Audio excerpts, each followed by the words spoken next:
পশ্চিম জেলা আরক্ষা প্রশাসনের চূড়ান্ত ব্যর্থতার নজির। রাজধানীর বিভিন্ন অংশে প্রতিনিয়ত চুরির ঘটনা ঘটলেও পুলিশ কার্যত ব্যর্থ। পশ্চিম থানা থেকে ১০০ মিটার দূরত্বে খোশবাগান কালীবাড়িতে চুরির ঘটনায় প্রশ্নের মুখে পশ্চিম থানার ভূমিকা। বৃহস্পতিবার রাতের কোনো এক সময় রাজধানীর প্রাণকেন্দ্র অর্থাৎ খোশবাগান এলাকাস্থিত কালীবাড়িতে চুরির ঘটনা সংঘটিত হয়। চোর চক্রের সদস্যদের মন্দির প্রণামী বাক্স ভেঙে প্রণামীর অর্থ লুট করে নিয়ে যায়। এ বিষয়ে মন্দিরের পুরোহিত জানান, বৃহস্পতিবার তিনি মন্দির বন্ধ করে গিয়েছিলেন রাত্র প্রায় 9:45 নাগাদ। এরপর রাতের কোনো এক সময় চুরির ঘটনা ঘটে। শুক্রবার ভোর 5:30 নাগাদ তিনি মন্দিরে এসে চুরির ঘটনা লক্ষ্য করেন এবং সকলকে জানান।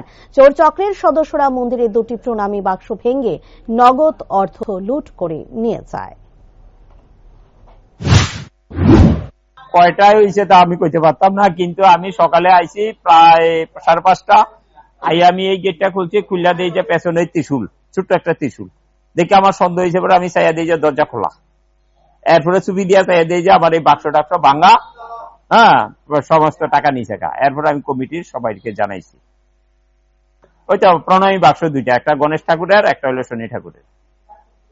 আমি তো সন্ধ্যা 9:15টার দিকে আমি মন্দির লাগিয়ে গেছি, আর সকাল 5:30টায় ইয়া দেখি যে এই অবস্থা। কিন্তু বাইরে দিয়ে কোনো তালা ভাঙছে না, শুধু এই গেটটা দিয়ে মন্দিরের পেছনের গেটটাই ভাঙছে, ভাঙ্গে হেরা যতটুকু নিতে পারছে আর কি। মোটামুটি এই প্রণামী বাক্স দুইটাই ভাঙছে। এই জায়গাটা হইলো খোশবাগান কালীবাড়ি।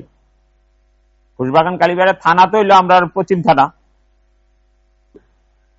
কতটুকু এইটা 1-1.5 কিলোমিটার, 1-1.5 মিটার হইব।